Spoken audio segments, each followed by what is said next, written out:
wasted on you all of this time.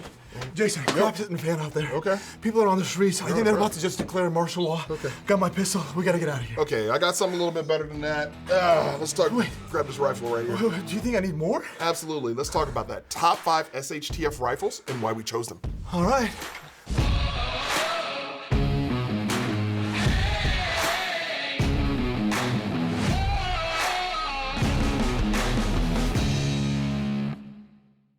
Welcome back to Class Firearms, guys. Kai over here with Jason. What's going on, folks? And in this video, we're going to talk about that top 5 SHTF rifles of all time. SHTF as in crap hitting the fan. You know, what does that mean? I mean, you got crazy scenarios, right? Natural disasters, martial law, impeding, like, invasion, anything like that. Anything could happen. I mean, look at Ukraine, guys, right? Things actually happened there, and those guys didn't see it coming, but it just happened, and they had to obviously figure things out, right, on their own. And then we had, Hurricane Helene over here, which, the resources were very, very limited, and you kind of had to take care of yourself. Hurricane Katrina, everybody knows all about that. That was a really, really bad time, and a good example for this video. LA fires, that just happened. Yep. Good luck having any resources coming to you. So you got to kind of take care of yourself, because anytime there's a bad situation, there's always those bad people out there who are trying to exploit those situations. And government is just not going to be there to help you out. So you got to take care of yourself. That's why we have selected 5 rifles to kind of deploy in cases like this. Right. And we have categories, right? In this we got some categories that helped us, get to this top 5, right? So you've got shootability, reliability, serviceability, and then like readiness or availability of ammo. So exactly. So we want to make sure that's something that shoots, and like reliability is very important, right? You want to have something that's reliable, but at the same time, you want to be able to run that gun. Shootability, ergonomics, all of that stuff is very important, because when you're running and gunning, it needs to be user-friendly for you, not something super complex. But if it did, no matter how reliable it is, it could go down. If it does go down, then you need to be able to service it, field service it somehow, and get it back in the fight. Or else, if something goes down and you can't fix it, well, guess what? It doesn't matter how expensive it was. It doesn't matter what it was. It is just going to be a brick. And ammo selection. We thought long and hard on this ammo selection, because that is so crucial. You want to be able to make sure that thing is able to spit some ammo out. If you don't have ammo availability, that's just a brick, right? These are all important categories, and we sat long and hard, thought about this, and these are our 5. So with that being said, number 5. And number 5 is going to be a .22 caliber rifle. I mean, you could grab this one, right? It's all tacked out, Wook stuff, AB suppressor, little bird, little optic on there. That is the ultimate .22 caliber rifle. It There's more affordable options out here. Obviously, Ruger 1022, which this is based off. Correct. But integrally suppressed. Overall, it doesn't have to be these. Doesn't have to. Just a .22 caliber rifle. Yeah. And why is that, Ryan? I said, which I think Ryan was involved in this one too. But Jason. Number 1, of course, 22. Right. We're thinking about small game. We're talking about trying to not be seen or heard and keep that signature overall down. And carry a lot of ammo. Carry a lot of ammo with you. You can carry literally 1,000 rounds of 22 and it not really weigh anything. Now, granted, our 22 does have some shortcomings, right? Reliability overall. Now, granted, we got one of the most reliable platforms here, the Ruger 22, which is probably, I'd say, the most reliable 22. I would say so, yeah. Ruger 1022 is amazing. Yeah. And this setup that we have over here it is super quiet. It's obviously, there's no recoil. Forget about that. Anybody can shoot this. Yep. And the reason I'd also have this in my inventory is, a lot of folks out there, you got your family with you. You got your, let's just not go through the list yet, but you got your primary gun, and then perhaps you do this, use this for a small game hunting for you to kind of eat something real quick if you need to do that. Or maybe you have a son or a daughter or somebody that could actually handle this a lot easier to be able to protect themselves. So a .22 caliber on a SHTF arsenal of 5 guns, top 5, in my personal opinion, is a very well-deserving rifle to be on there. Yeah, definitely deserves a spot. Exactly. So that's it. Let's move on to number 4. And number 4 is going to be a good old bolt gun. In this case, we've got the Springfield Model 2020 Waypoint chambered in .308, which is obviously a good old standard caliber Yeah, for a great bolt caliber. gun. Love this thing, and I believe a bolt gun is an absolute necessity for your SHTF. Bolt gun, you say? Yeah, what is that one? I mean, this one is the Fix in 8.6. Now, a little bit shorter, and I know the optic situation's a little different, right? Yeah. That's set up for long range, but again, this paired off with a dot and a 5x magnifier can still do 500 yards easily. And then also, I can be able to do a little closer if I need to. So, I mean, Absolutely. different strokes for different folks. I Yeah. love it. So, If it's one of those situations you really do need to go out there and take care of yourself, you know, there's grocery stores are empty. If there's even any one that's open and that's not looted, they all would be, in my personal opinion, when things just go south big time. And you want to go out there and actually hunt, well, I think a good old 308 bolt gun gives you pretty good accuracy and distance. So this, and you know, it's not too heavy. It's something that you can just carry with you. and quietly It's a quiet- suppress, you know, you can do that too. If you do that, yeah. Reliability. Come on, guys. Big This is thing. it, right there. I And love this thing. compact and light. I mean, I could throw this into a rucksack and carry this. I mean, this is only, 5 pounds unloaded. Yeah, So, Q-Fix is incredible. But, you know, this is your traditional ones, and there's so many different bolt gun options out there. If you guys haven't seen our bolt gun series, definitely check it out. We did it quite a while back, but we have explored pretty much anything and everything when it comes to bolt guns.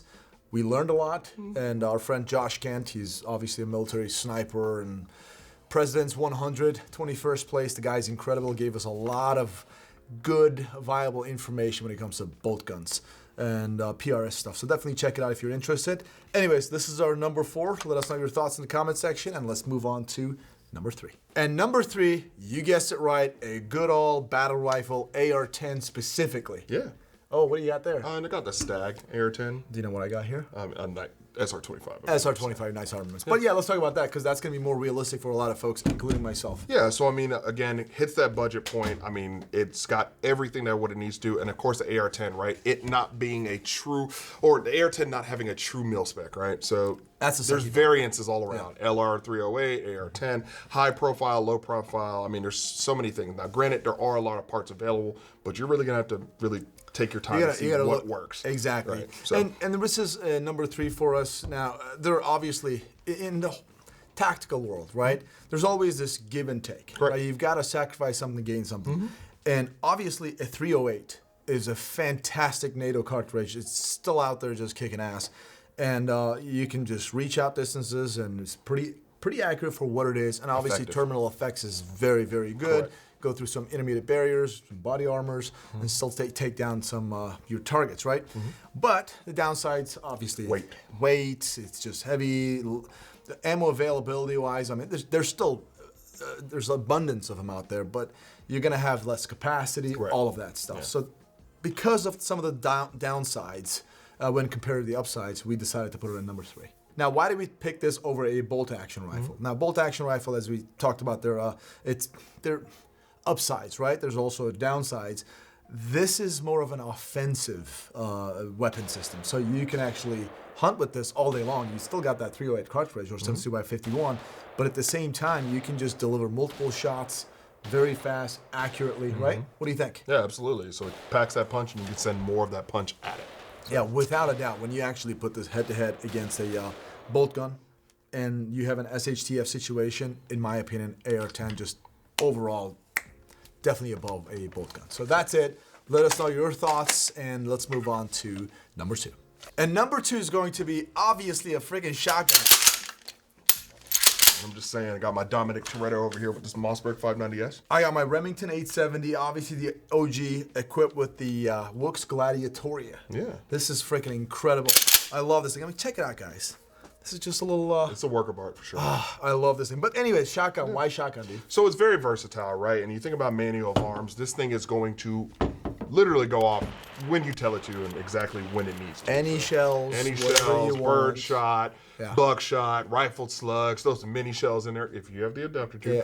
And then you can run it like that. I mean, this is great. It is the ultimate, like, close gun. Yeah, So- absolutely. And it's a multi-purpose, versatile weapon system. Now, these are pump actions, and we've got some, let me put this thing down. Yep, got some semi-autos here. Obviously, some semi-automatic ones. They're, to this day, being used by law enforcement and military around the world. The OG Benelli M4. This is a clone from Panzer Arms. This is the Panzer M4.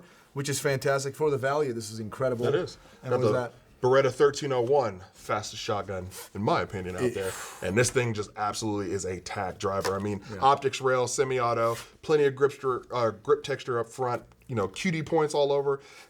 This stock action, so you got like a little pistol grip, added to, really get in there and sling this thing. And this thing's super light. It is light, and you can actually ghost load all the way up to like 9 freaking rounds. It's incredible, guys. So definitely for those like close quarter applications, even up to 100 yards with rifle slugs, you can just do a lot of damage with these. So definitely a shotgun is, in my opinion, very well deserving to be on this list. Not just on the list, but number 2. And think about the shells, dude. I know. I mean, you got buckshot, right? Birdshot. There's pretty much 9mm pellets in there. Good luck. It's a bad day if somebody's pointing in a shotgun towards you. Be like Dave Chappelle and pepper him up with a little birdshot. Exactly, birdshot. Exactly, birdshot is incredible. Like you're out there, you're hunting for just some birds up in the air you want to eat. You can't really, as I said, this is a SHTF situation, so you're kind of gathering your own food. Fantastic. Number 4, there's 27 pellets in there. Yep. Number 4, it's incredible for all the, not only just home protection, but hunting applications as well, maybe closer distances. And your slugs, like that 1-ounce slug. 3-inch Magnum rifled slug. And it doesn't matter if you're wearing body armor. It's not going to go through, but it's going to go down. It's putting you down. It's putting you down. You're breaking ribs, you're breaking sternum. Or if you use birdshot like Dick Cheney. And then you can hunt large game with it. Boom, exactly. The shotgun, very versatile, bunch of different ammunition options, and also very readily available throughout the United States. Correct. 100%. Pretty much around the world, but let's just talk about the U.S. So shotgun, absolutely, without a doubt. And let's move over to our honorable mentions right before we move on to number 1. And my honorable mention is going to be a good old PCC, 9mm, or maybe 45 or 10mm.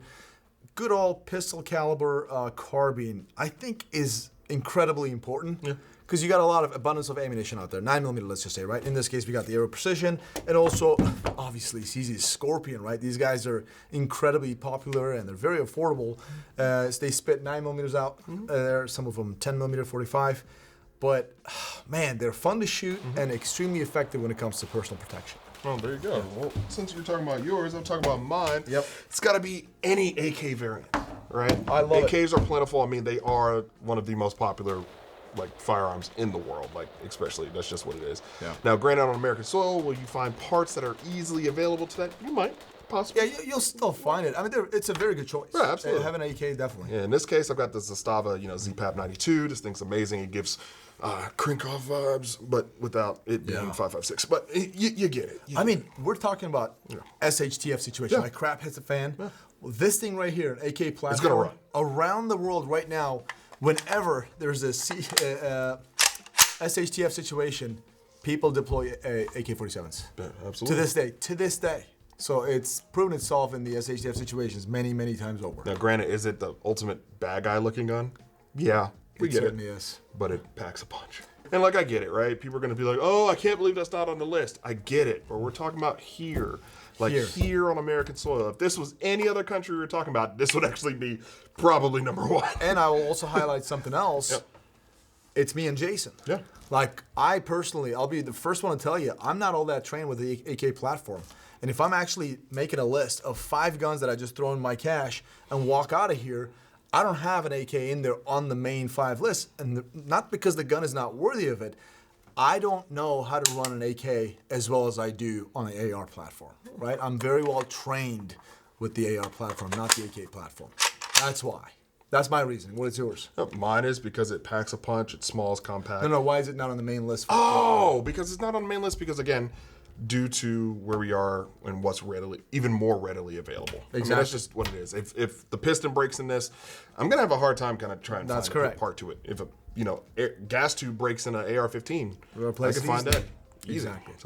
So, anyways, that's a good reason. So now you guys get it. Why is it not on the main list? But we wanted to actually respect this platform and still kind of showcase on the honorable mention. Let's move on to number 1. And number 1 obviously is going to be a 50 caliber semi-automatic sniper rifle. In this case, 50 BMG. God, I love this thing.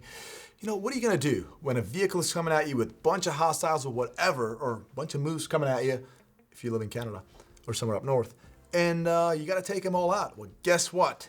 Barrett 50 is going to take them all out. It goes through your neighbor's wall, plus that engine block at an old S10. I mean, I'm pretty sure it can take out anything. Absolutely. And if you thought we were serious, you guys don't know us. We're not. Obviously, not this guy. Now take a wild guess, pause this video, and tell us in the comment section, what do you think number one is? I'm pretty sure everybody's going to get it right. Right. But in case you didn't, that's CF Contest. Google it. Absolutely. CF Contest, get to it. Oh, God. Really, it's on CF Contest right now. Right. Number one is going to be, as he guessed it right, an AR-15 overall. In this case, we got the LWRC, just a good old 16-inch rifle. God, I love this thing. Chambered in 5.56 by 45 NATO. Mm-hmm. My favorite cartridge because you got the capacity, weight, still got the accuracy. Up to for me, like 500 yards, I'm pretty comfortable engaging depending on the optic system that you have. Even iron sights too. I think it's incredible. What do you think? Absolutely, man. I mean, I've got this Mark 18 here, right? Danny Defense Mark 18. Little 10-3 action, little shorty boy. So you can engage with this. Obviously, you're going to struggle after, like, 350, 400 yards and then out. You're going to definitely struggle. But again, different strokes for different folks. This one's for short. That one's for a little bit longer. Yeah. So, Yeah. Very, very versatile, guys. In this case, we got the pistol configuration, shorter barrel. Got the rifle configuration, 16-inch. And the parts are like, a lot of mil-spec, obviously, with the AR-15, so a bunch of mil-spec parts out there. You can, what do they call these things? Like adult Legos. Legos, right? yeah. Exactly. So you can, they're not only very reliable, but if something goes wrong, which happens, you can just field strip this thing, clean it up, and fix it up, and just get back in the fight. And before anybody says anything, this is a DI LWRC, so just apples to apples. Exactly. DI, direct impingement, obviously, it's just got a little gas tube, and it basically craps where it eats right here. It's still very, very reliable. Piston, obviously, a little bit different, but they're both very preferred, awesome systems. Yeah, in proven. my personal opinion. Very proven systems. And to this day, a lot of wars are being fought with AR-15s out there, M4s in the military world. Yep. So, of course, this thing straddles all of those subcategories that we have: reliability, shootability, usability, readiness of ammo. Hunting everything. I mean, it just covers everything. Absolutely. It literally is you throw it on a dartboard, it hits it all. Yeah. If you literally have this, that's just, this is hanging off your body, and you're out there just kind of doing your thing, you're pretty much good to go. Again, like for me, I know how to run this gun pretty well, and a lot of folks, especially in the United States, they're very, very familiar with the AR-15 because it's known to be as the America's rifle. Exactly. Sure. So that Barrett, though, that's Tennessee's official rifle. If you didn't know, it is actually that. So CF Contest, again, kind of plug that one in there. But that is about it. I say our list, top 5, in my personal opinion, a very good list. I believe if something were to happen, and if I had these options that we mentioned, I would feel pretty comfortable. Obviously, your number one, like absolute SHTF is training, investing into yourself. You got to make sure you train yourself with whatever platforms that you are planning on running. At the same time, your physical conditioning. You can have all of these things, but if you can't really trek a couple mile up the mountains, whatever, then obviously you're not going to be able to use any of these guns. At the same time, if you're going to get out there and hunt, well, guess what? You're going to have to be walking for a while, carrying that animal, whatever. Mm-hmm. So it's very important to be physically in shape and also train to handle these weapon systems. Mm-hmm. That's it. Absolutely. And guys, of course, we didn't hit every mark, right? If we missed something, let us know what you thought should have been on that list. So yeah, that's it. Do you guys agree with us or not? Let us know your top 5 SHTF weapon systems or rifles. And also let us know why you picked those things.